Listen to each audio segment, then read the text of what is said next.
para hablar de todas las escenas que nos presenta el país y que son cada vez más catastróficas y cada vez más violentas. Violentas no solamente en materia de seguridad, donde siguen ocurriendo balaceras en el malecón al pie de la casa del propio presidente, donde siguen habiendo sicariatos, donde siguen habiendo matanzas, donde sigue habiendo inseguridad. No solamente catastrófica en ellos, sino catastrófico en los resultados de todo aquello que se intenta para supuestamente erradicarlo.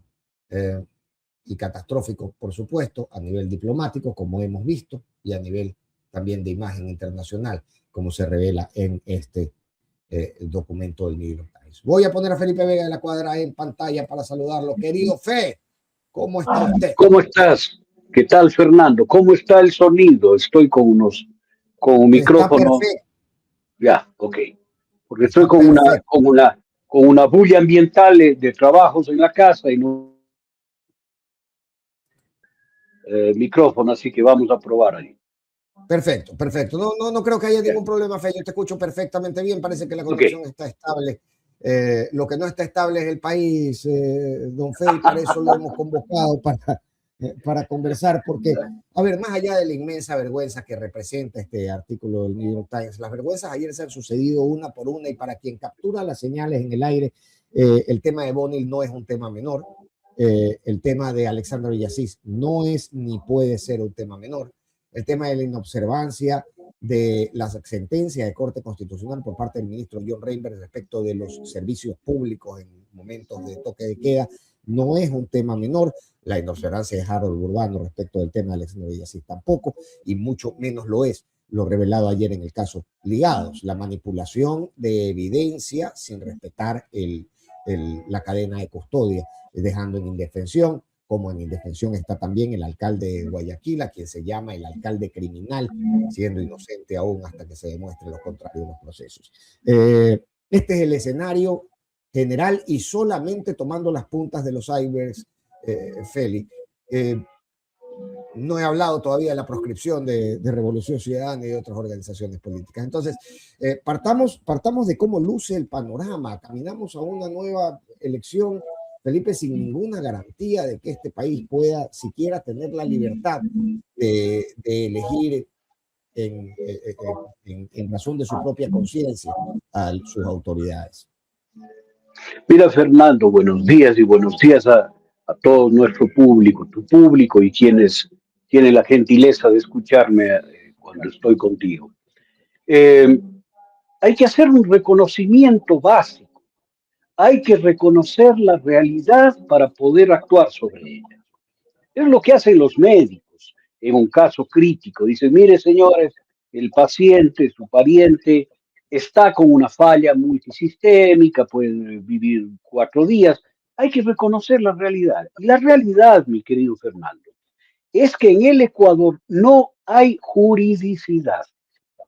No estamos viviendo en un régimen jurídico. Por eso puede suceder lo que sucede: un ministro que desconoce decisiones de corte, otro ministro que hace lo propio, un presidente de la Asamblea Nacional que no permite el acceso a un asambleísta que tiene todo el derecho de ejercer su cargo. No hay juridicidad. Un alcalde que está preso sin razón, sin motivo, sin procedimiento, de la forma más arbitraria. En el Ecuador, mis queridos abogados, y va para ti también, y jurisconsultos y doctores en derecho, no existe régimen de derecho, no hay. Aquí se hace lo que le da la gana al señor que tiene su asiento en Carondelet, o en el avión presidencial, o en el lugar en el que se encuentra. Lo que él dice es lo que importa. Tan no hay juridicidad que la Constitución prohíbe la presencia de tropas extranjeras, y tenemos tropas norteamericanas, y tenemos aviones norteamericanos operando, y tenemos embarcaciones norteamericanas operando.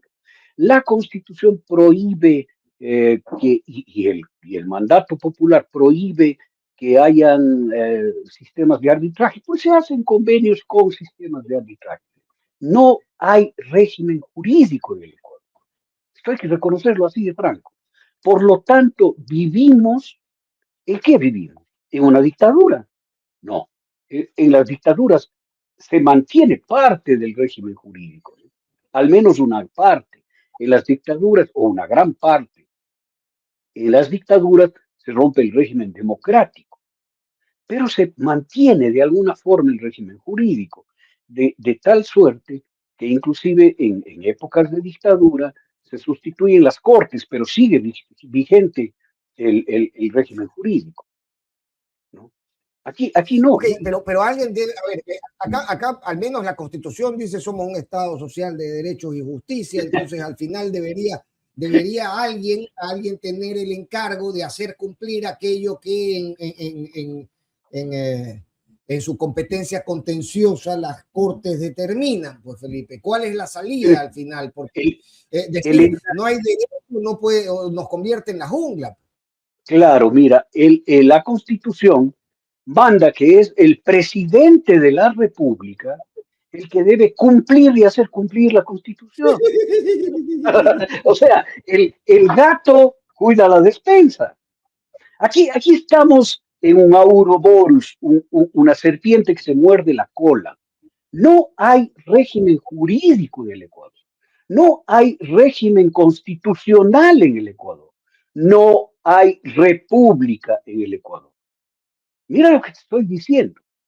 Hemos dado un salto para atrás a 1807. Porque yo estaba tratando de encontrar un referente, mi querido Fernando, que pueda ser parangonable con la situación que vivimos. Entonces digo, muy bien, vivimos una dictadura. ¿Qué dictadura de las que existieron en la vida republicana del Ecuador violentó el régimen jurídico de la forma que violenta el señor Novoa? Ninguna. A ver, dictadura del general Eloy Alfaro Delgado, porque llegó al poder después de una revolución y se instauró de facto un gobierno del general Alfaro, destituyendo al presidente Cordero, ¿no? En 1895 es el triunfo de la revolución liberal. Luego será constitucionalizada su mandato. Pero en esa dictadura se hizo las reformas del Estado para modernizarlo. No estoy alabando las dictaduras. Te estoy diciendo que ha habido más No, juridicidad. pero pienso que en el 35 en Ambato también se había hecho y es decir, se ha intentado en varias ocasiones se ha hecho esfuerzo por recuperar aquello que un mal gobernante intentó impulsar. Estamos hablando de la Carta de la Esclavitud, estamos hablando de la Carta Exacto. Negra y sus respuestas posteriores por parte de la sociedad y al final hay una estructura que más o menos se recompuso. Y un poco por ahí quiero apuntar, ¿no? Cómo recomponer una estructura tan venidamente. Allá vamos. Yo te decía primero la dictadura, porque después vamos a los autoritarismos. La dictadura ha tenido una vocación de incentivar los marcos jurídicos. Lo hizo la dictadura de Rodríguez Lara. La dictadura de Rodríguez Lara legalizó, formalizó, estructuró la Contraloría General del Estado, un organismo de control que subsiste hasta el día de hoy.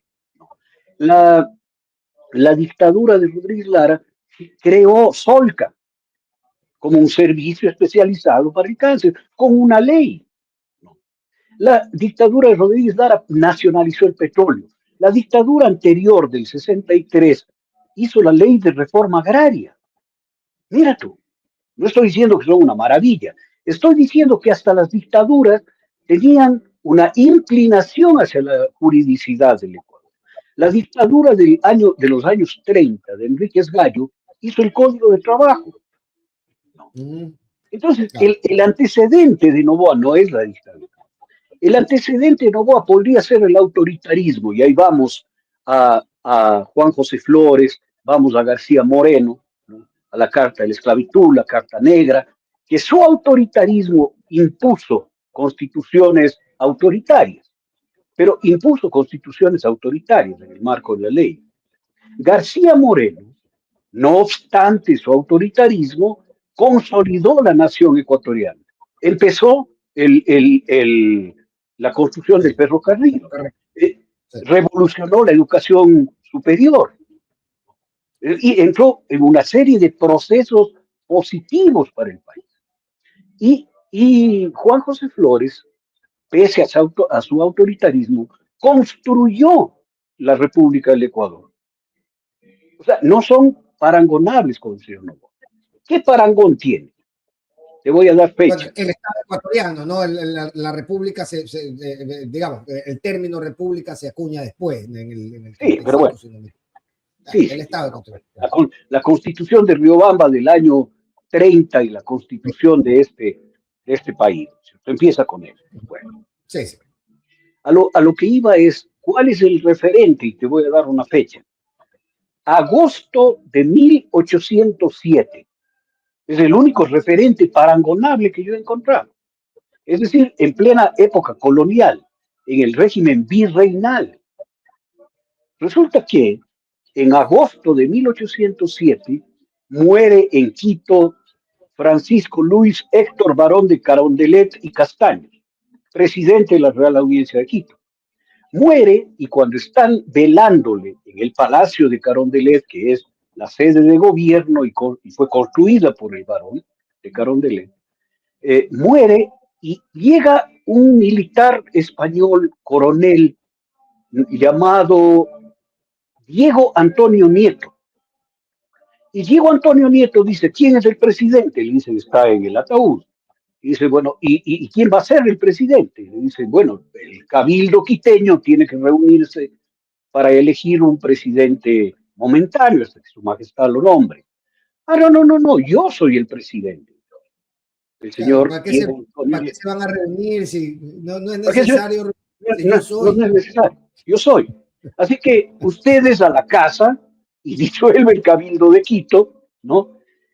El cabildo de Quito se va a la casa, destituye al fiscal, que era nada menos y nada más que el patriota Rodríguez de Quiroga, exilia a Juan de Dios Morales, ¿no? Que era uno de los miembros del gobierno de Quito, encierra al marqués de Selva Alegre y mete preso al capitán Juan de Salinas y se convierte en el mandón de la audiencia y hace lo que le da la gana, mi hermano. Impone jueces, nombra fiscales, quita propiedades, mete presos. Por eso la idea de los mandones en la colonia. Y ante esos mandones se construye la revuelta del 10 de agosto de 2 años después, de 1809. Es contra Nieto. Claro, el virrey del Perú descubre eso y cambia. Al último le saca a Nieto, en el mes de julio, junio, ¿no? Junio, le saca a Nieto y le pone al conde Ruiz de Castilla.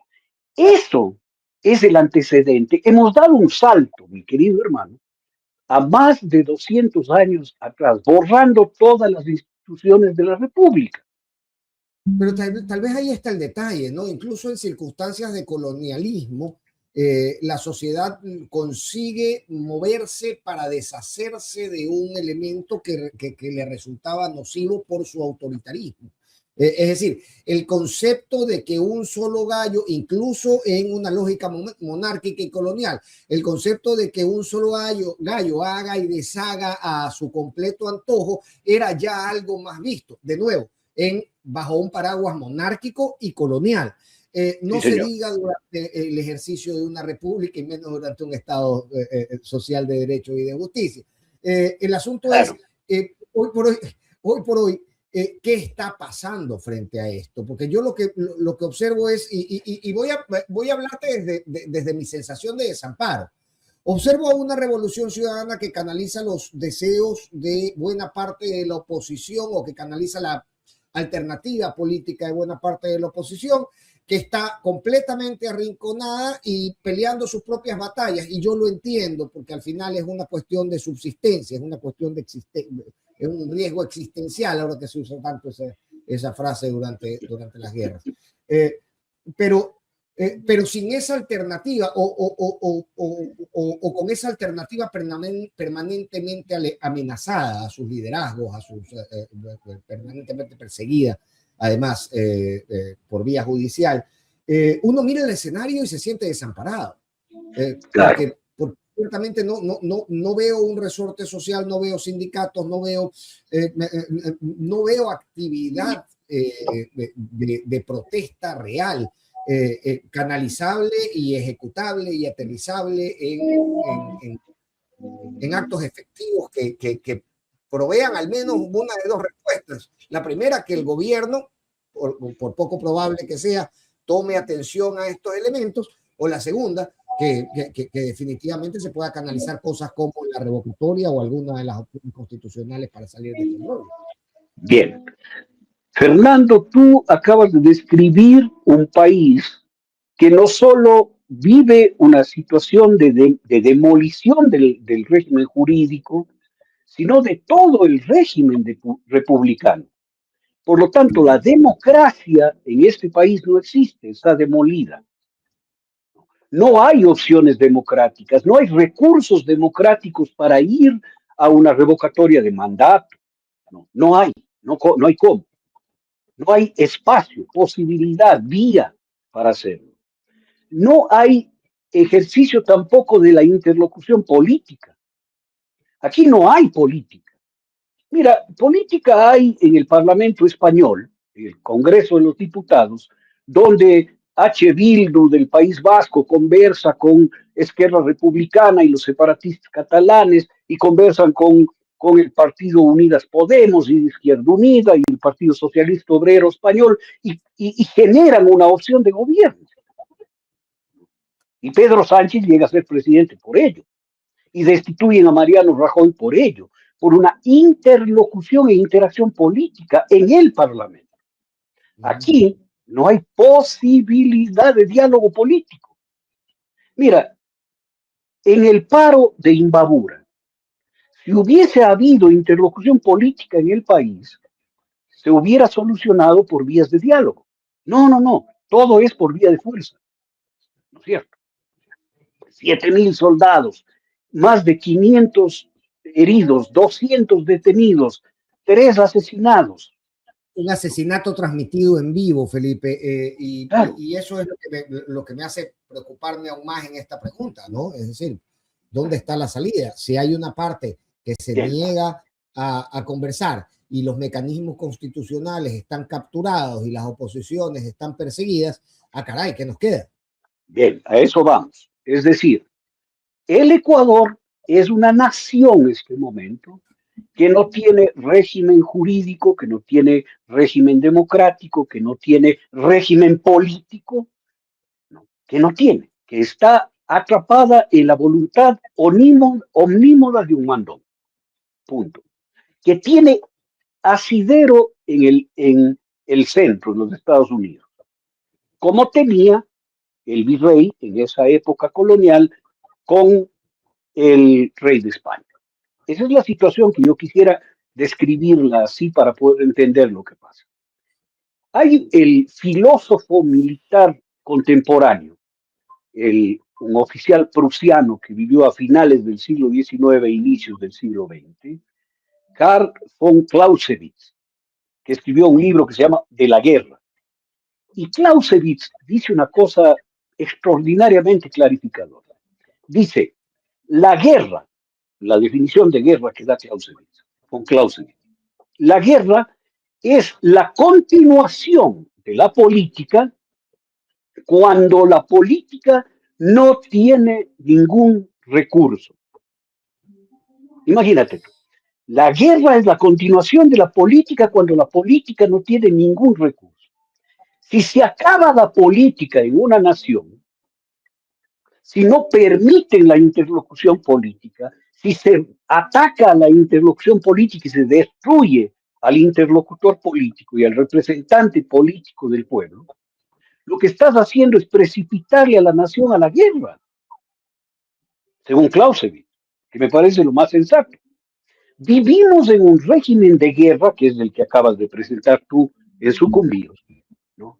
Que es atacar a la gente, movilizar soldados, disparar cohetería, salir en operativos, mover tanques de guerra, mover tanquetas, bombardear, porque no hay ejercicio de la política. La política es el camino civilizado de la civilización para poder ajustar los desajustes de la sociedad. Y esto no lo entienden. Precipitan irresponsablemente a una situación de guerra interna y guerra externa a una nación por el afán de hacer lo que les da la gana. Mi querido Fernando, esto es una cosa más de fondo lo que pasa en el Ecuador. No es lo anecdótico que un juez arbitrario sancionó irregularmente, que es cierto, al movimiento Revolución Ciudadana por 9 meses. Es la negación de las posibilidades de la política en el Ecuador y la apuesta por la guerra como única solución de los conflictos de convivencia. Esto no lo hacen porque sí, lo hacen porque son parte de un aparato mafioso de acción sobre los bienes del Estado y sobre la riqueza pública. Creo que el gran problema está ahí, y esa sensación de desamparo que tenemos todos es porque lo que sería natural en el siglo XXI, ya habiéndonos comido la primera cuarta parte del siglo XXI, la aplicación de vías civilizadas, generadas por la civilización humana, para salir de los graves conflictos en los que estamos. Y tenemos un mandón que se niega. Pero hablemos de esa civilización, ¿no? Porque parece estarse transformando, al menos en sus principales paradigmas, que son los que hemos construido, mal que bien, y con sus deficiencias evidentes, para no matarnos, para no ser una jungla, para separarnos de la bestialidad, para separarnos de la incivilización. Y me refiero a las construcciones internacionales.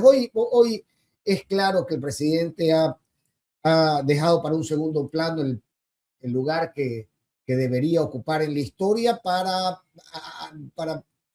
unirse a una batalla geopolítica que le viene impuesta de fuera, probablemente con algunos intereses como los que acabas de mencionar, en algunas áreas específicas en los negocios del Estado, por eso tal vez la siente tan propia.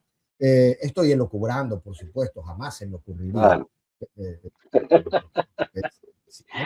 Entonces, a lo mejor, vamos, si la batalla es por minerales raros y tengo un negocio en el área de minerales raros, a lo mejor asumo la batalla como propia, ¿no? Y el asunto es justamente ese, Felipe. Se habla de cooperación internacional. Tú fuiste viceministro de Defensa. ¿Cómo debe darse una cooperación real y efectiva que atienda los problemas nacionales, más allá de o alejándose o apartándose cuando sea necesario de las agendas internacionales a las que la diplomacia nos ha empujado? Mira, la cooperación es horizontal. La cooperación no reconoce ¿cómo se llama? Cuando no hay correspondencia en pesos. No reconoce estas asimetrías, no reconoce asimetrías.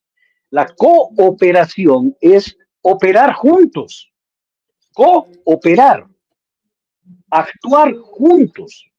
Eso es cooperar. Lo otro es dominar. Yo hago y tú obedeces. Yo dispongo y tú obedeces. Eso no es cooperación. Eso es una negación civilizatoria, ¿no? La dominación, que es lo que exige el hegemón. Vamos a ver. Se reúnen en Mar-a-Lago con esta famosa estupidez del escudo de las Américas, de una cosa del Capitán América, de Marvel Comics, ¿no? ¿Y qué es lo que dice el hegemón? ¿Qué dice Trump? Primero, yo no voy a aprender su maldito idioma. Eso no es cooperar. Eso es plantear una asimetría de entrada. Yo, su pendejada, no voy a aprender. O sea, no voy a hablar como ustedes. Ustedes o entienden mi idioma. Very good, Mr. President. Very good, amo patrón, pegue, pegue, ¿no? Entonces, empieza reconociendo una asimetría y segundo, empieza también poniendo eh, voracidades, como mirarle al presidente de Panamá y decir, a mí me gusta tu canal, este canal yo quiero para mí. Y el otro sonríe. Y yo tomo lo que me gusta. Y yo tomo lo que me gusta. Me gusta, entonces yo tomo lo que me gusta. Sí, sí, patrón. Mira la asimetría, eso no es cooperación.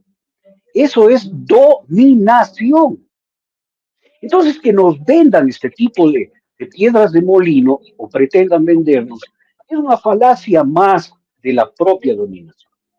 El señor Noboa está sometido a los mandatos del imperio, no el señor Trump, de algún funcionario de cuarta línea. Porque el señor Trump no coge el teléfono y habla con Noboa. Cosa que se hace con Petro, con Claudia Sheinbaum, e inclusive con Delcy Rodríguez, ¿no? O sea, con los tres enemigos habla. Pero con el señor Noboa, que es su mayor aliado, ni siquiera habla, le manda mensajes a través de terceros y cuartos. Bueno, pero el señor Noboa pretende, y a esto en términos psicológicos, o pretenderá, como entendiendo psicológicamente, agradar a su emulado, porque él copia, él emula, quiere ser como, en términos psicológicos. Y no hay respuesta más dura y más violenta que la del émulo que quiere ser reconocido por el objeto de su emulación. Te voy a poner un ejemplo.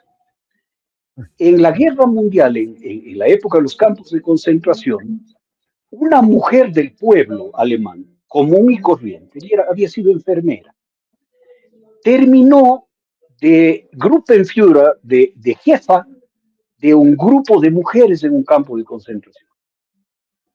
Encerró 400 mujeres en un galpón y las quemó vivas. Ella fue juzgada en Nuremberg y fue ahorcada. La pregunta es, ¿cómo así una persona común y corriente del pueblo puede llegar a cometer un acto tan brutal? Esto es por la emulación. Ella quería ser reconocida por los jerarcas nazis. Y la distancia entre ella como pueblo llano y el jerarca nazi, no sé, Goering, Goebbels o cualquiera de ellos, era infinita. Tenía que hacer un acto de brutalidad gigantesco para que la miren, para que la reconozcan. ¿Está bien? Entonces, el émulo es peligrosísimo, porque puede hacer lo que no haría el emulado. Claro, claro, claro. Y funciona en cadena, además, ¿no? Funciona en cadena. En cadena. Se filtra a través de las capas. Luego tienes a políticos, asambleístas intentando emular la perversidad de aquel presidente al que le gusta agradar, y luego tienes a periodistas deportivos que no tienen más que mostrar que su bajeza humana, exponiéndola como un mérito o una virtud en redes sociales para llamar la atención de estas capas superiores. Y eso es lo que te da cuenta es que el problema no es epidérmico, es real y es profundo y que va filtrándose en la sociedad. Y va filtrándose y es profundo. ¿Qué le llevó a Diego Antonio Nieto, coronel expedicionario de las Fuerzas Reales de España, a apropiarse del gobierno de Quito? Su vocación de emular al virrey y al rey, ¿no? Ya hablando en términos más psicológicos. ¿De dónde sale la emulación? Mira, el gobierno gringo es un gobierno blanco, europeo, de orígenes europeos, racista y del white power, del poder blanco, excluyente. ¿Tú crees que ahí van a aceptar a un negrito cholito latinoamericano por más plata que tenga? No. Oye, me pregunto ya esto desde la psicología, Felipe, discúlpame que cambie la pelota de cancha, pero ¿qué motiva a un presidente latinoamericano a esto? En el caso de las particularidades que tiene el nuestro, que son muy identificables, ¿no? Tiene negocios en grandes áreas, tiene muchísimos recursos económicos y negocios expandidos, intereses expandidos en varias áreas del mercado, e intención de relacionarse comercialmente con estas élites mundiales, de ser invitado a la mesa, cosa que tal vez su padre nunca consiguió, el ser invitado a la mesa de las élites mundiales. Podrían haber tenido la misma cantidad de dinero, pero la invitación que se busca y se, digamos, se instrumentaliza el poder para ello, parece ser otro nivel de aceptación. ¿Qué se puede determinar desde lo psicológico ahí? ¿Cuál puede ser la intención de disponer un país para uso al completo, para usufructo al completo antojo de una potencia extranjera a cambio de qué? Porque claramente me parece que el beneficio no lo está obteniendo el país, pero alguien lo está obteniendo. Bueno, es una satisfacción hedonista personal que estará viviendo también Marco Rubio. Marco Rubio no deja de ser un cubanito de pelo oscuro, chiquito y de piel un poco broncínea. No deja de ser cubano.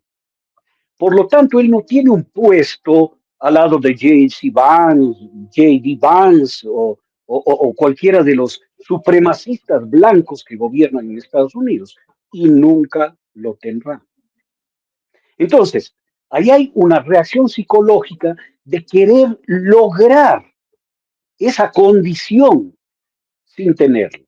Por lo tanto, extremar la obsecuencia, el servilismo, la brutalidad, ¿no?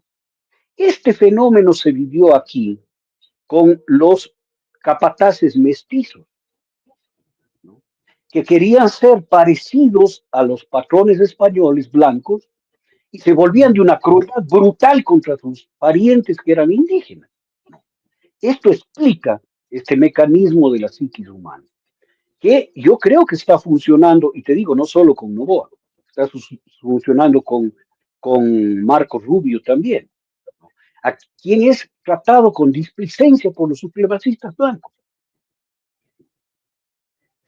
Pero la vocación de entrar ahí le llevará a extralimitarse contra Cuba, que es un país que ni siquiera conoce, ¿no es cierto?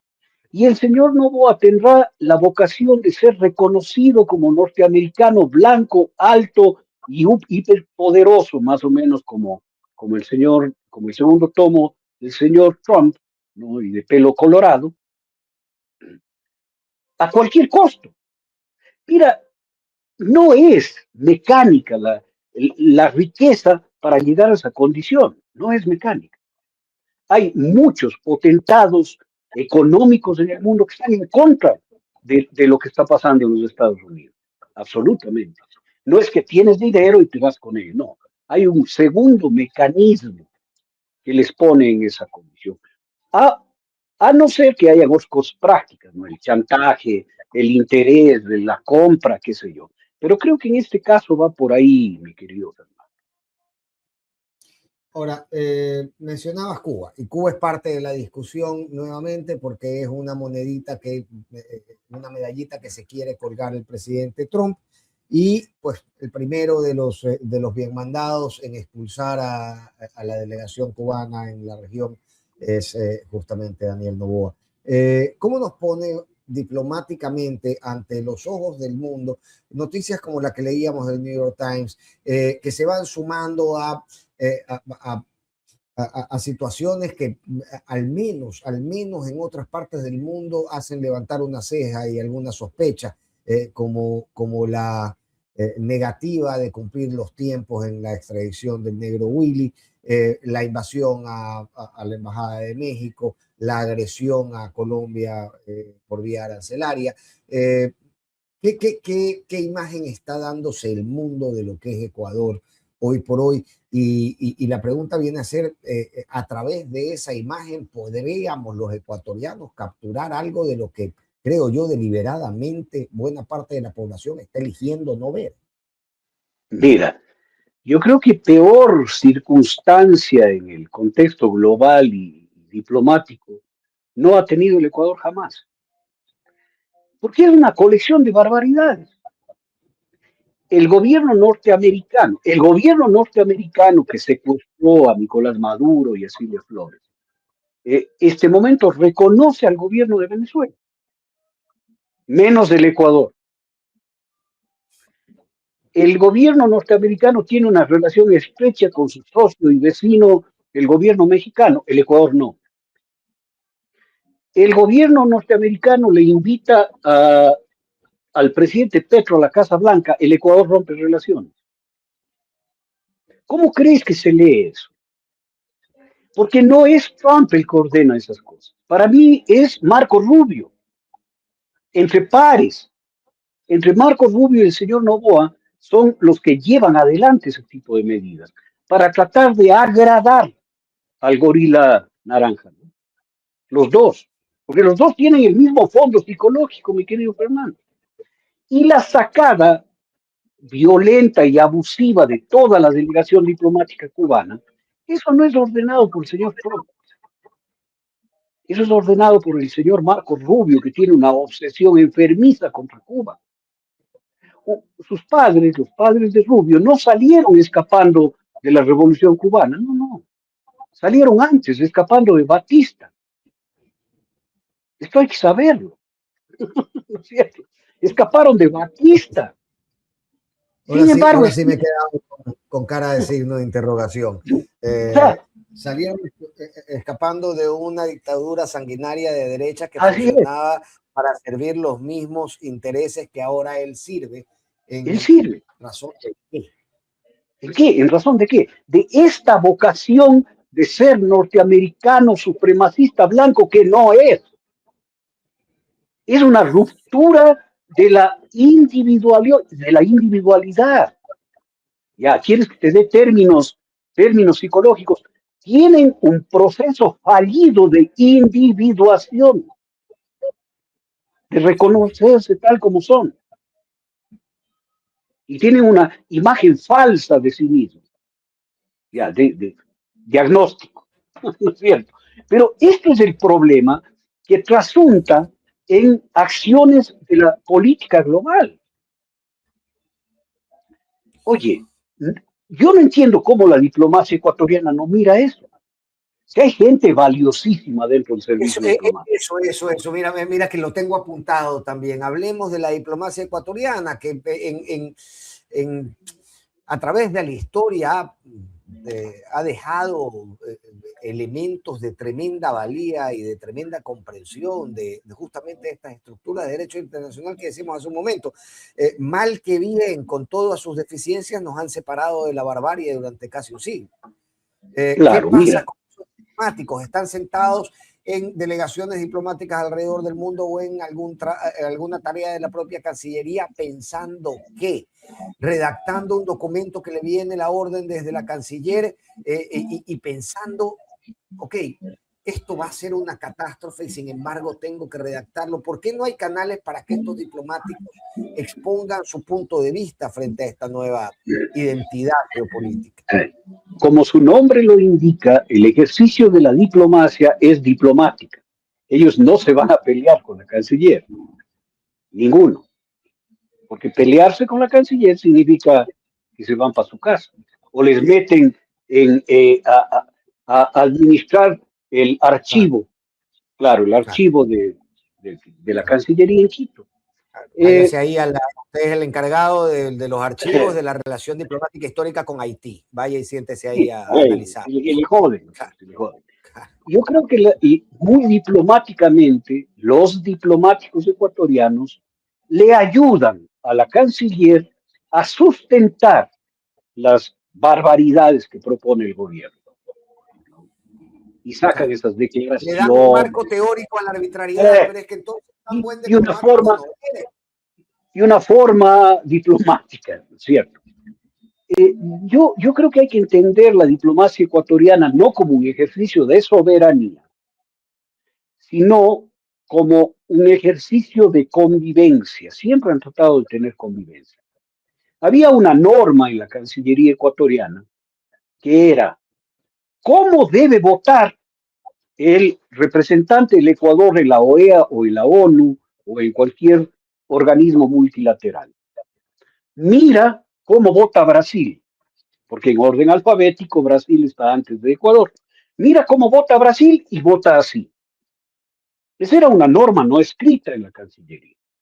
Hasta que con Ricardo Patiño cambió la lógica.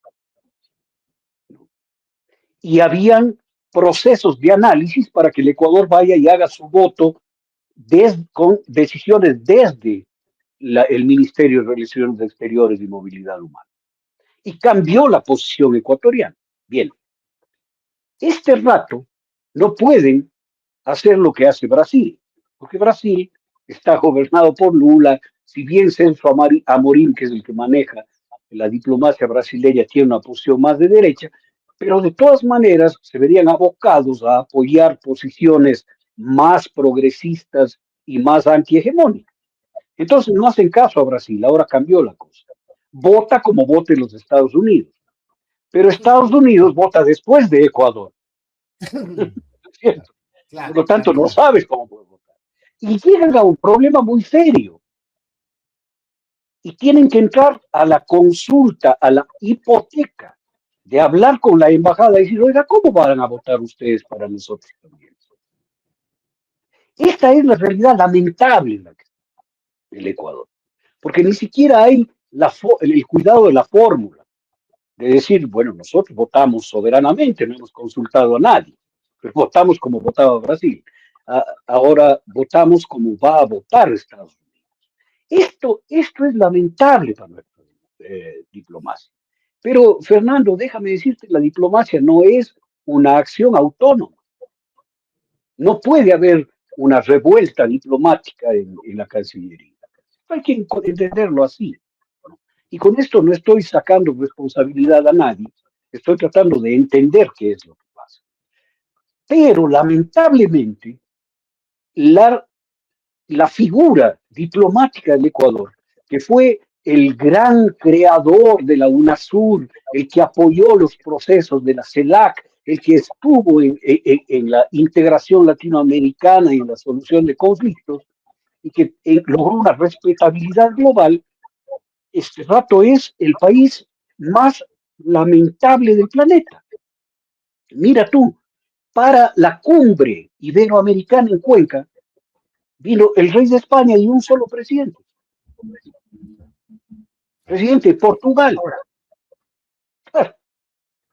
Ahora, digamos, Felipe, digamos, y de verdad, dentro del escenario que estamos planteando, es profundamente grave todo este escenario, esta escena, pero digamos que el pueblo ecuatoriano, digamos que la gente en los barrios populares no está tanto para fijarse como en sus urgencias inmediatas, no está tanto para fijarse cómo vota Ecuador en la ONU, ¿no? El asunto es justamente eso, de qué manera uno consigue que un pueblo, además obnubilado por la pirotecnia que se propone desde el poder, porque bien decías, el escudo es el del Capitán América y los operativos son los de los Avengers y el ministro es Voss, el de Messenger, y se propone desde esta espectacularización que obnubila y que distrae, pero que no resuelve las urgencias. Al final, me pregunto si nuestras urgencias, que son tan palpables, que son tan identificables en la cotidianidad de nuestras ciudades, están siendo nuestra principal materia de preocupación o estamos rehuyendo de observarlas y de mirarlas de frente. Mira, yo creo que todo está conectado. Si bien el detalle de lo que pasa en la diplomacia y el mundo de la diplomacia le importará un pepino al poblador común del Ecuador, eso le afecta. Te voy a poner ejemplos. La provincia del Carchi está afectada en el comercio y la cotidianidad exactamente por decisiones de política exterior. Este momento, hermano, he buscado yo en la provincia de Imbabura insulina, que yo uso todos los días. No hay. La insulina Lantus en lápiz que es la que usamos los diabéticos, porque somos insulino dependientes, no podemos comprarla, porque Eso, viene de Colombia. cómo alguien que gasta su mañana queriendo comprar insulina, luego vuelve a su casa y apoya al gobierno? Esa es la Es que, gran es pregunta. que, es que no entiende por qué no hay insulina. Y aquí la tarea de los medios de comunicación es hacer público, claro, trasuntar, transparentar cuál es la razón por la cual no hay insulina en el Ecuador. Y la razón es que se le puso un arancel del 50% a los bienes que vienen de Colombia, se redujo el flujo comercial entre Colombia y Ecuador y la insulina es producida en Colombia. Es producida en Colombia y los proveedores no pueden hacer la importación. Es que cuando entiendes eso, entiendes que la bravuconada del señor Novoa te afecta directamente a tu salud. Pues ¿cuántos diabéticos e insulino dependientes sabemos en el Ecuador? Ah, Cientos de miles, cientos de miles. Unos suplican en los servicios médicos que les den insulina, otros ventajosamente podemos comprar los $15 que vale o 15 o $16 que vale el lápiz para el mes. Pero si no hay, no tienes opción de usar. Y si no usas insulina, vas a tener daños en la retina, vas a tener daños renales y después vas a ir a los servicios de diálisis que no existen. O sea, o una sea, te vas a decisión joder nomás, te no jode hay tu la vida. medicina, te vas a joder, así de sencillo. Claro, así de Y el sencillo. asunto es ese empate lógico de que la culpa tiene quien no te provee lo necesario para no joderte, es lo que a mí me preocupa y me Exactamente. desconcierta, ¿no? Yo pude Igual conseguir un lápiz de insulina en Quito, con un amigo que pudo recorrerse las farmacias y encontrar una. Estoy pensando, ¿qué pasa cuando se me acabe? ¿No? Esta es la realidad. ¿Dónde está el origen de esto? En el hecho de que el señor Novoa quiere ser aceptado en el coro de los supremacistas blancos y por lo tanto impone un arancel a Colombia de la noche a la mañana. ¿No? Y eso nos jode a los diabéticos de todas las clases, pobres, ricos, medios, profesionales, analfabetos igual. Este es llegará el un momento. tema. Por eso hay que Sí, hablar de estos temas, Fernando, porque no se y entiende. y es importante porque están conectados el tema diplomático, el tema de seguridad, el tema de salud, el tema de persecución política. Y yo me pregunto si en algún momento este país hace conciencia y le dice al presidente, oiga, se está sirviendo de más. Se está sirviendo de más. Hace rato que lo vemos que se sirve de más. ¿No? Claro. Llegará ese momento, No, porque al no, final. no, porque esa es una posición política. Aquí no hay posibilidades de resolución política de las cosas. O sea, en un país, en una nación civilizada, en un Estado civilizado, la interlocución política es la que funciona. Pero aquí eso está satanizado, no debe haber interlocución política. ¿Sabes qué? Partido Social Cristiano desaparece, Revolución Ciudadana desaparece, socialistas desaparece, el Partido Unidad Popular desaparece, PID desaparecen todos. Y solo yo me quedo no con mi partido político. ADN no es un partido político. Claro, no, no lo es. No, No, es una no. estructura de empleados y empleadas. Me Nada más. preguntaba eso, me preguntaba eso hoy, vine de viaje recién y llegaba en la mañanita y me venía preguntando eso porque venía escuchando una entrevista a Natacha Rojas. Y claro, la verdad es que Unidad Popular no es una agrupación política de mi agrado, como no lo era el MPD, pero ciertamente sí estoy por reconocer que buena parte de los partidos políticos de este país no representan a nadie y son vehículos para las apetencias y los alquileres de ocasión.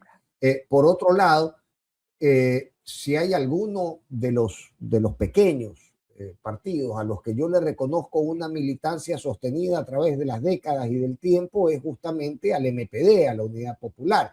No se puede negar que tiene militancia, una militancia, digamos, cautiva. Pero por eso sí representa a alguien.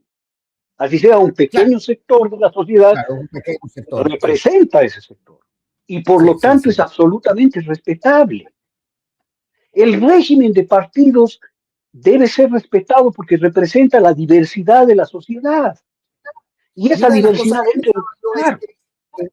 en cuanto a adherencia por principios políticos e ideológicos, probablemente Unidad Popular tiene mucho más adherentes reales que ADN, ¿no? Que al final se ha construido mientras es poder y con la consecuencia natural de eso. No todo el mundo corre a firmar por el poder. Pero adherencia, quiero decir, de conciencia. Ideológica, ¿no? Claro, ciertamente Unidad Popular tiene más. Yo no entiendo el país sin partidos de la derecha, pero partidos ideológicos, estructurados, sin el Partido Social Cristiano, sin la democracia popular. No entiendo el país sin partidos fuertes de centro, sin la izquierda democrática. No entiendo el país sin partidos de izquierda, sin la Revolución Ciudadana, sin el socialismo, sin el Partido Comunista, sin el ex Movimiento Popular Democrático. No entiendo. Sin Pachacuti, que representa un sector importantísimo del país.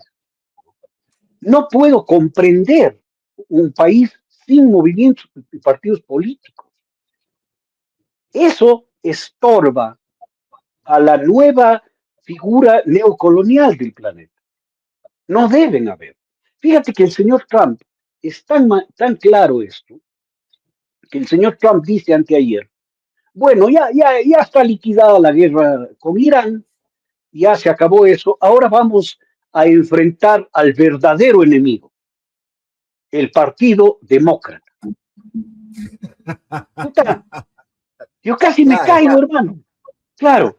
O sea, el verdadero enemigo no es Irán, el verdadero enemigo es el Partido Demócrata. Bueno, acá parece que el verdadero enemigo no es el caos en el Sistema Nacional Público de Salud o que nos maten o la delincuencia. O la delincuencia.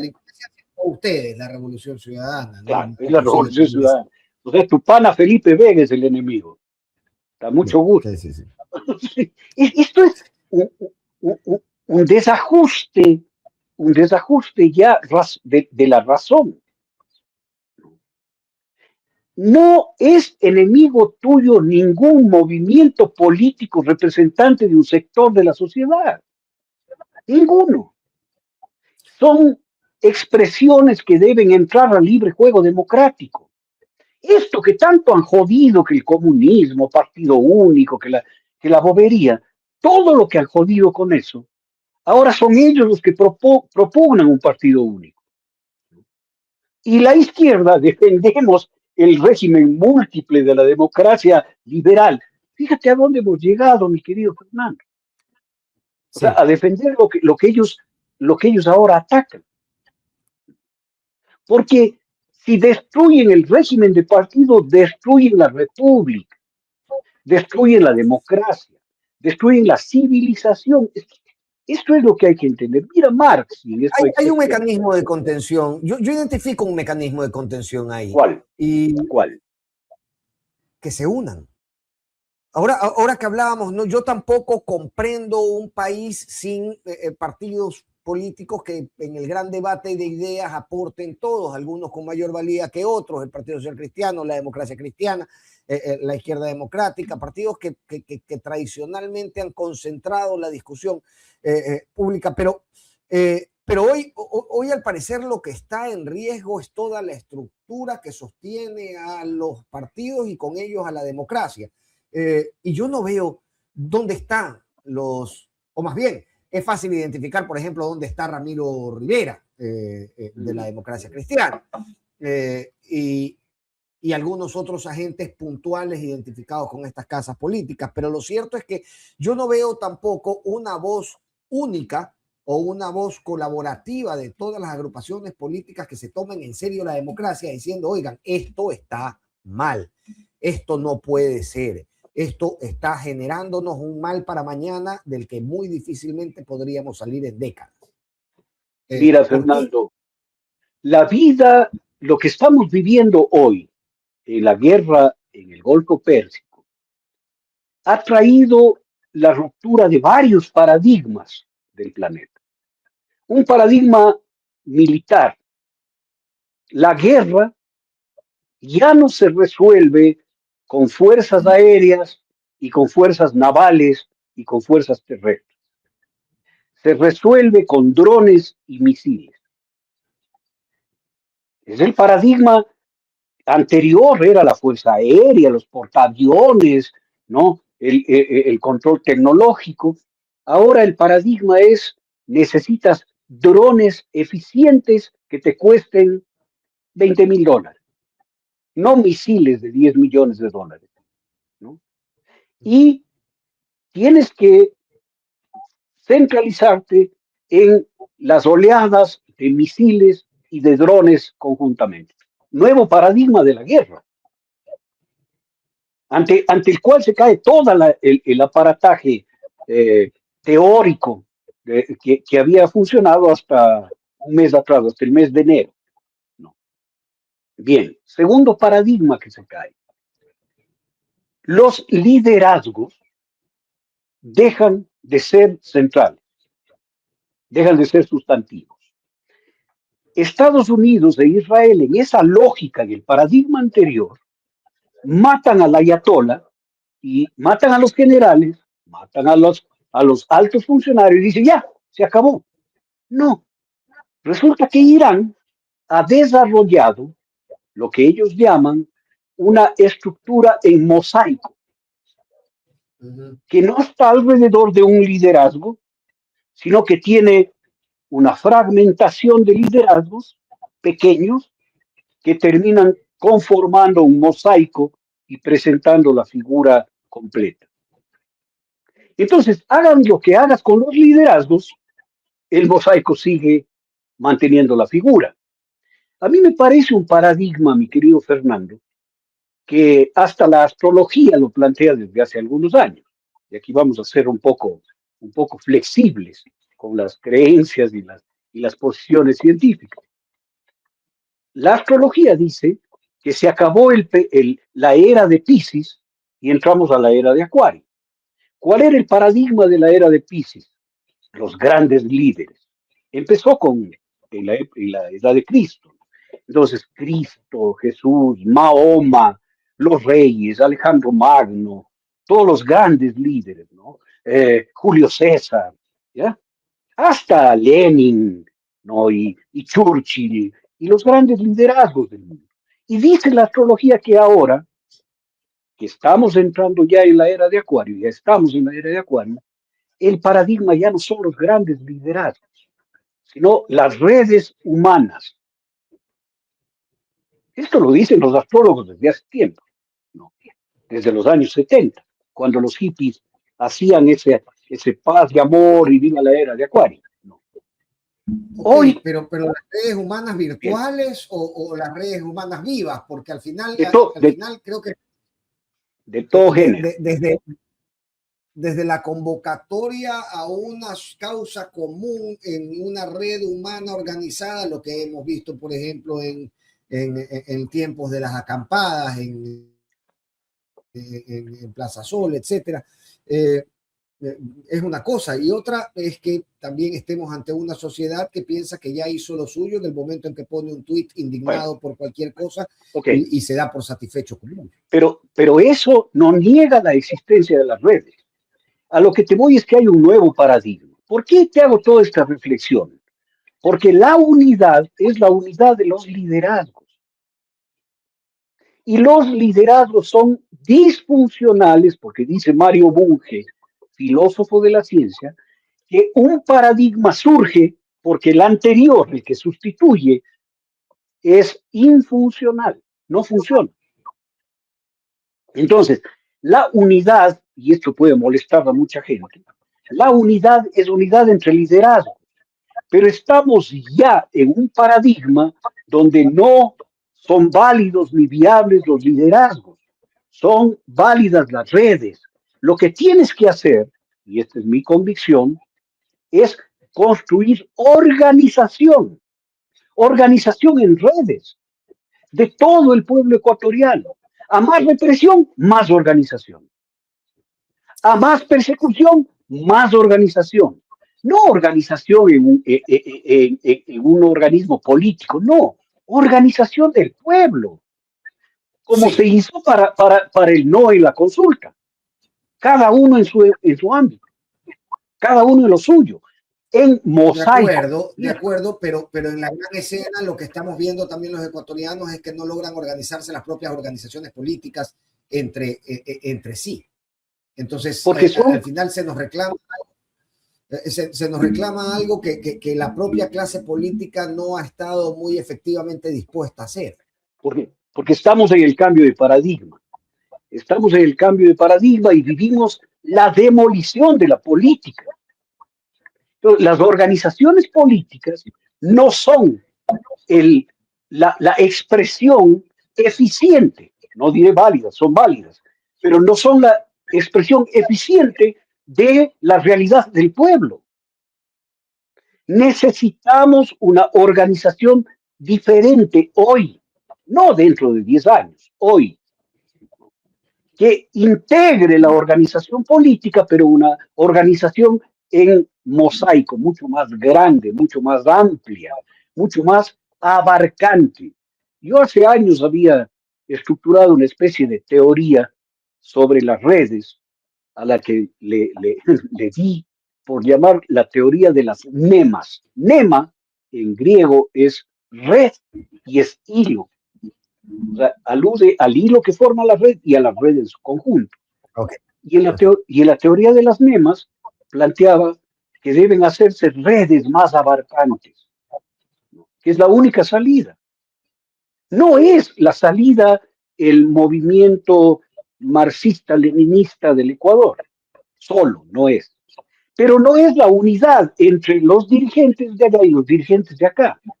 Es que toda la expresión popular se articule en una gran red como nos articulamos por el no, sin liderazgos visibles, sino en una acción colectiva. Yo creo que esta reflexión es la más importante de, de todo lo que hemos hablado, porque está planteando un futuro para el país.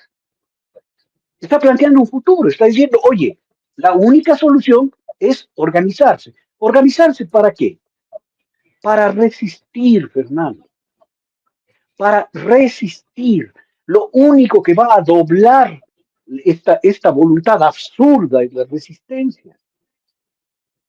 Si el Ecuador resiste la bestialidad que estamos viviendo y el Ecuador se organiza, esto va a caer. Y no va a caer por las vías de la juridicidad. Vamos a la revocatoria del mandato. Falso, nos van a jugar como, como ovillo de hilo y gato. Puta, nos tiran el ovillo para allá. Entonces creo que este rato es una especie de convocatoria a que cada quien empiece a resistir organizadamente desde el espacio que le toca vivir. Ok. Y estando absolutamente de acuerdo con eso, sí quiero marcar que al final esta organización colectiva en una papeleta se transforma en una representación unipersonal. Entonces, de alguna manera tenemos que construir el sendero desde esta población en resistencia hacia una voz o un nombre que la represente en los espacios de poder que la democracia determina para ello. Hay esta transformación de activación colectiva a darle, o hacia este tránsito hacia darle la responsabilidad de representación a alguien. Ese alguien podrá ser un diputado, podrá ser un alcalde, podrá ser un presidente, pero de alguna manera transita hacia allá. Lo que voy a decir es una herejía. Lo que voy a decir es una herejía. Ese ya no es el paradigma, Fernando.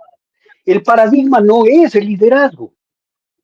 El paradigma no es el legalizar, legitimar una democracia demolida, procesos electorales que están manipulados, que quieren la legitimación de todo lo que queda de organización política en el Ecuador, participando en elecciones amañadas. Es que el paradigma es otro.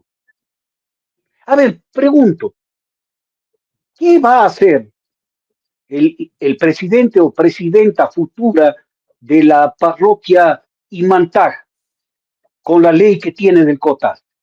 Nada, nada. Sin embargo, se van a pelear ese espacio de representación, como si ahí se jugaría la vida del país. Mira que estoy haciendo una reflexión muy grave para mi condición. Por eso te digo, es casi un sacrilegio. Pero mi obligación ideológica, teórica, y que estoy sosteniendo un cambio de paradigma, me obliga a renegar de lo que no existe. En el Ecuador no existe democracia, Fernando. El momento que le cogen preso a Aquiles Álvarez y le meten en la cárcel del encuentro es una demostración palmaria de que no existe juridicidad y no existe democracia. Y aquí no hay para dar vueltas. El momento que le proscriben a Rafael Correa y le impiden participar, no hay democracia en el Ecuador. Se acabó la democracia. A ver, siendo muy receptivo con esta idea, Fe, al final han habido ensayos, ¿no? Al final, por ejemplo, la oposición venezolana en algún punto decidió, entre ellos, de forma coordinada, que no había garantías democráticas para participar en las elecciones y no participaron. ¿Qué se ganó con ellos? ¿Qué ganaron ellos en cuanto a fortalecerse frente a sus votantes? Muy poco. Entonces, realmente yo no te estoy... me preocupa eso, ¿no? Porque al final no, claro. Esto no es democracia, entonces mejor no participo de esta democracia que no me gusta, entonces le dejo la cancha, la pelota y los banderines del offside al árbitro que está llevando el partido, que al final correcto, es también como una resignación de la lucha. Correcto. Yo no estoy planteando nada. No estoy planteando ese escenario. Estoy haciendo una reflexión sobre, a ver, hay un cambio de paradigma. ¿Va a solucionar el hecho de que tengamos alcalde en Cotacachi o no? No, definitivamente. Me estoy haciendo una reflexión, ¿no es cierto? Sí. ¿Es una lucha imprescindible o no? ¿Cuál debe ser la lucha imprescindible? Esa es la reflexión que me estoy haciendo. No estoy proponiendo nada ulterior. No vayamos a la elección. No propongo eso. Propongo que haya una visión de conjunto del pueblo ecuatoriano como hubo con el 7 veces no. Sí. El Ecuador pudo decirle no. Claro, el otro, como no hay constitucionalidad, como no hay legitimidad, como no hay legalidad, como no hay institucionalidad, se lo pasa por el fondillo. Pero esta es la dinámica entre los mandones y el pueblo. Esto continuará hasta que el pueblo se imponga, ¿no es cierto? Ya. Ahora, estamos haciendo una reflexión sobre cuál debe ser la interpretación política del momento actual. No un ensayo de acciones políticas, sino una reflexión sobre la realidad política. Y ahí hay que entender que estamos en un cambio de paradigma. Ahí hay que entender que hay que generar una organización en red de la sociedad y de las representaciones del pueblo. Ahí tenemos que entender que los liderazgos pasan a segundo plano, porque es otra la dinámica, y hay que entender que en lo que no existe es inútil gastar energía. O sea, ¿qué recurso jurídico le sirve a Jorge Glass? Ninguno. Perdóname, ninguno. ¿Qué recurso jurídico le sirve a Aquiles Álvarez? A trabajar tribunales internacionales y esperar que se sentencie el Estado ecuatoriano, porque no hay ninguna otra salida. Pero eso es también quimérico. Eso es quimérico, hermano. Termina siendo quimérico.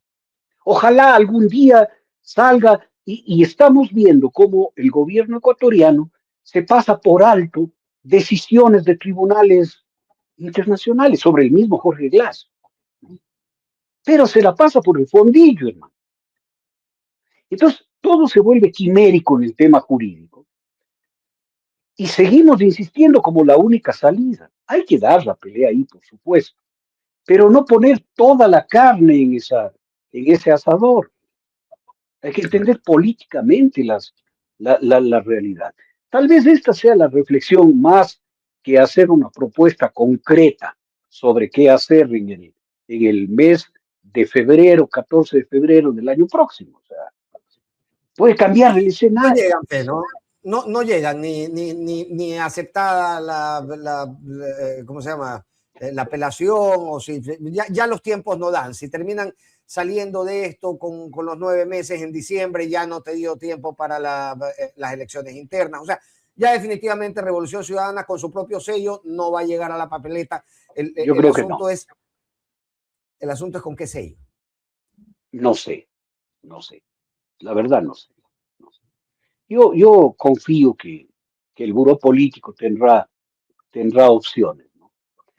Pero personalmente no es mi preocupación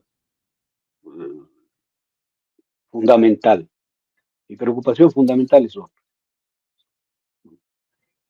Es esto de lo que estamos hablando. Y es más, yo creo que pueden haber golpes en el escenario que no te digo que vaya a pasar, que pueden pasar.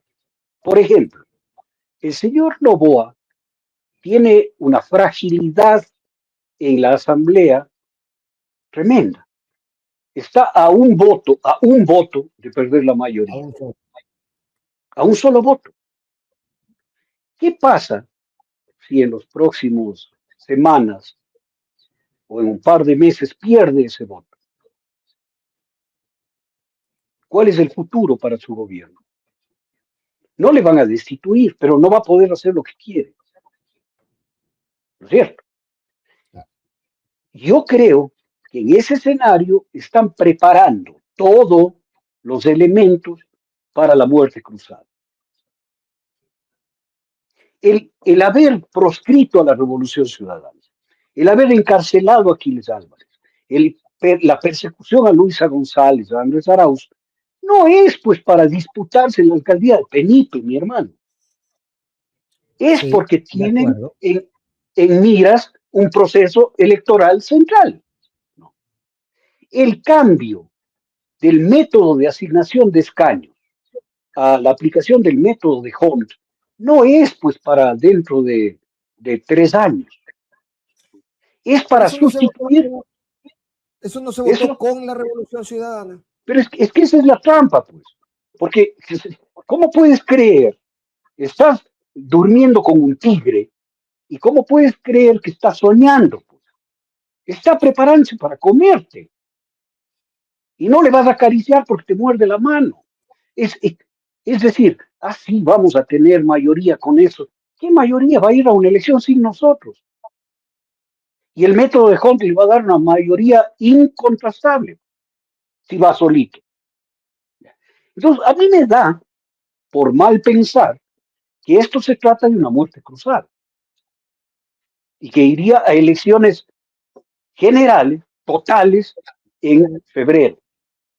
Con la única garantía, yo lo vería como una apuesta muy alta por parte del presidente y del gobierno, porque la única garantía que tendría de ello o de que el juego resulte se posaría sobre el escritorio de Diana Tamaí, que tampoco es que es tan confiable, digamos, ni para el presidente ni para nadie. No. La garantía estuviese en la Corte Constitucional. Que la Corte Constitucional ratifique los decretos ley con los cuales va a gobernar fácilmente desde mayo a febrero. ¿No? Con lo cual se saque el problema de la Asamblea y hace lo que le da la gana. ¿En dónde trasunta la idea de que sí están apuntando allá? En que el secretario jurídico de la presidencia, el doctor Herrería, ex juez constitucional, deja caer de que sí sería necesario cambiar la Corte Constitucional. Entonces a mí me dicen, uy, uy, uy, ya están queriendo amarrar esa balsa. Ahora, hay un elemento global que determinará si es que va a la muerte cruzada o entran en la figura de la sucesión constitucional, que es En el esta escena, desarrollo, dime. en esta escena que nos estamos planteando, el presidente ya no se postula. Claro que se postula. Es decir, gobierna, hace lo que hizo Lazo, gobierna 6 meses mediante decretos ley para su casa. No, Lazo se fue para su casa porque no quiso postularse, él podía. Claro, el presidente puede Claro, postularse otra por vez. eso, en la consideración que estamos planteándonos, el presidente de la República lo que quiere es ejecutar su agenda en 6 meses mediante decretos ley y luego irse a tomar caipiriñas en el sudeste asiático Es que o todo depende. quiere seguir Yo participando. creo que ambas dos, podrían ser escenarios analizados por su think tank. ¿Qué elemento creo yo que mueve la balanza? Es lo que vaya a suceder con la economía norteamericana en el contexto de la guerra del Golfo Pérsico. Quería cerrar con eso. Quería cerrar con eso porque al final, a ver, esto es muy cambiante. Felipe, los mercados responden a esos cambios y a esos anuncios, ¿no? Oye, en 24 horas te bombardeo las plantas energéticas, se descontrolan los precios, entonces luego sale a una hora precisa, además, si quieres afectar los mercados de Wall Street, Trump hacer el anuncio de que ya me están llamando, a mí me están llamando para que yo deje de ganarles. Pero el asunto es que esto puede determinar una recomposición de fuerzas, incluso si es que se mantiene el paso por Hormuz de buques que paguen en yuanes, podría fortalecerse incluso más la presencia china en la región. Pero está determinado por eso nuestra identidad diplomática y política. Claro, porque esto tiene un correlato inmediato en las fuerzas políticas dentro de los Estados Unidos. Y si la posición de Trump se erosiona dentro de los Estados Unidos, su apoyo al señor Noboa se cae o se debilita. Si es O sea, que un impeachment en Washington debilita a Noboa acá. le acaba. Completamente. Y ahí va a funcionar el segundo escenario posible, que se ha demorado. Yo apostaba por ese escenario, pero se ha demorado. La sucesión constitucional. Señor, váyase a su casa, suba a la vicepresidenta. Esa jugada puede pasar, porque se está volviendo insostenible, inclusive con los ataques y evidencias internacionales contra la supuesta vinculación o posible vinculación del señor presidente con círculos de tráfico y del asesinato del señor Villavicencio y tal. Entonces, claro, acá puede minimizar Carlos Vera eso, pero Diario El Mundo, Diario El País y otros diarios europeos no lo minimizan. Y la Fiscalía de España tampoco lo minimiza, ¿cierto? A la final de cuentas, el escenario, lo que suceda aquí, está marcado por lo que suceda en el Golfo Pérsico y de lo que sucede en los Estados Unidos. Pero creo que hay que analizar los posibles escenarios. No te quiero decir que esto es lo que... No, son escenarios posibles. Que si no los tienes en la mira, Fernando, estás caminando a ciegas. Lo que sí no va a pasar es que esto continúe como si aquí no sucedería nada. Aquí está sucediendo mucho. Y eso demanda ajustes. Sí. Está globales. sucediendo cosas que no vemos. Claro. Y está sucediendo cosas que no vemos, ¿no? Que los dos ministros del área de seguridad hayan sido puestos por incidencia del sionismo en Ecuador y que se mantengan siendo de los más fuertes de la mesa de ministros, te hace ver que efectivamente acá hay una guerra que no estamos viendo, que sucede detrás de nuestros ojos y que solo existe para quien hila fino, hablando justamente de sucesión presidencial. Te escuchaba hablar de la vicepresidenta y yo decía, bueno, haciendo alusión a su actividad, se dice que Mauricio Pinto ha estado tejiendo esta idea detrás. Sí, sí, oye, a mí me contó alguien, a quien yo le creo porque tiene buenos chismes del poder, y esto es un chisme, no es una realidad. Sí, sí. Yo empiezo diciendo, me contó alguien que tiene buenos Sí. chismes, que en el mes de febrero la vicepresidenta presentaba su renuncia, porque ya rebasada por el tema de la salud, que no entiende nada, ¿no? La pobre, ya no quiere saber nada, quiere ir, volver a lo suyo. O sea, es un tema de natura, es lo que me dice, que Claro, claro, no criatura, entiende sobrepasada, no entiende nada. y que Ya, recibió, esto es el chisme, el complemento del chisme, que recibió un mensaje de la embajada que le dijo, no, usted no renuncia, usted se queda aquí. Eso hace la embajada porque la vía de la embajada es la sucesión constitucional. Así fue con Yamil Mawad, así fue con Abdalá Bucaram, así fue con todos. En el caso de Alfredo Palacio lo mismo, de Lucio Gutiérrez. La sucesión constitucional como manda la Constitución, porque tienen doble moral, pero funcionan dentro del marco de la formalidad. claro, es una red de Claro, contención, digamos, si es que claro, todo no es se cierto. Entonces, desarma, claro.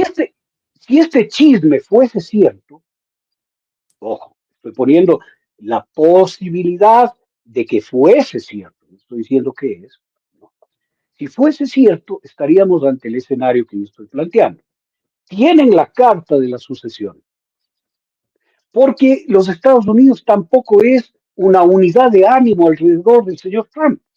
Le he escuchado a Bernie Sanders, le he escuchado a demócratas y al ex director de la CIA decir que no le cree a Trump, sino le cree a Irán. O sea, están divididos en los Estados Unidos. Por lo tanto, con su experiencia de intervención política y tal, estarán jugando con varias cartas. Ya. ¿Que va a pasar algo en el Ecuador? Va a pasar algo. Que podemos seguir mirando hacia los problemas jurídicos, políticos, democráticos, hacia las vías constitucionales y que se nos pase el bus por atrás, eso sería un error muy grave. Qué difícil momento, Fe, y qué afortunado soy de tenerte para poder seguir conversando como hace tantos años y tratar de entender mejor este escenario. Oye, Gracias. Fernando, no, yo no duermo, me he vuelto un hombre que no duerme, me despierto Sí. a estar pensando estas cosas, leyendo, investigando, yendo a la hemeroteca, buscando información para poder tejer estas hipótesis. Esto debería serlo un Sí. think tank Sí. progresista aquí en el Ecuador. Pero yo insisto, ¿no? El rato que todo el mundo, cuando yo hablo desde todas las tendencias del centro hacia la izquierda y de todas las representaciones y de todos los niveles de progresismo, siempre todo el mundo me dice, no, es que necesitamos unirnos, pero el rato de sentarse a la mesa, entonces llegan a la mesa y dicen, no, con tú no, y con tú tampoco, y menos con tú. Y entonces habla serio, pues, o sea, ¿de qué estamos hablando? Acá tenemos, y ahí radica o ahí se enraiza el desamparo del que yo te hablaba al inicio de la entrevista, ya para cerrar el círculo. Sin embargo, en el nuevo paradigma, en el paradigma vigente ya en el planeta, la unidad del pueblo ecuatoriano se pudo dar alrededor de 7 veces no, sin que nadie converse del tema. Ningún liderazgo dijo, yo me voy a unir con la Revolución Ciudadana, nadie. La gente se unió. La gente nos unimos, ¿no es cierto? Entonces yo apuesto más al nuevo paradigma, mi querido Fernando. O apuntamos al nuevo paradigma o vamos a seguir equivocando. Sí, Sembremos ahí la esperanza. Sembrar ahí la esperanza, querido Fe. Y te mando un abrazo. Yo le había prometido a Doña Produ que no iba a ser eterna esta entrevista, pero es que amigo, usted sabe lo que hemos sido toda la vida. Yo ya Ya Hablábamos pierdo. hasta las 3 de la mañana sentados. En esa época Sí, había como echarse un whisky, ¿no? sí, no, Claro. ahora no me levantas a las 7 si me estuviste tomando whisky hasta las 3, pues no, ni con grúa, ni No, con grúa. no. Y a mí peor, yo ya no me atrevo a eso, ¿no? Ahora Pero, nos dicen que pero para ahí esos vamos. efectos es mejor una caña de manavita o una patucha de cristal o un puro de bucay. Ustedes están pero bélicos también en la caja de Bueno, comentarios, ¿eh? claro, hermano, no. Hay que ir suave. Ya a esta edad, oye, a esta edad uno se vuelve perecoso. Ya Sí, o toma trago fino o no toma nada. No por nada, sino por el daño que te hace. O sea, yo me tomo algo que no sea súper, hiper fino y me mato, hermano. claro. Si me voy a matar, me voy a matar rico. Así es, mi querido Fernando. Bueno, un Un abrazo, abrazo. querido amigo. Gracias de verdad por la generosidad de tu tiempo. Chao, hermano. Bien, agradecíamos a Felipe Vega de la Cuadra, con quien hacíamos un repaso en el que yo sé que se hace un tanto largo, pero si es que no han podido ver esta entrevista en vivo, yo les voy a sugerir que la vean en la tarde, que la vean en diferido. Realmente estoy absolutamente convencido que la disfrutarán muchísimo, como yo disfruto conversar con Felipe Vega.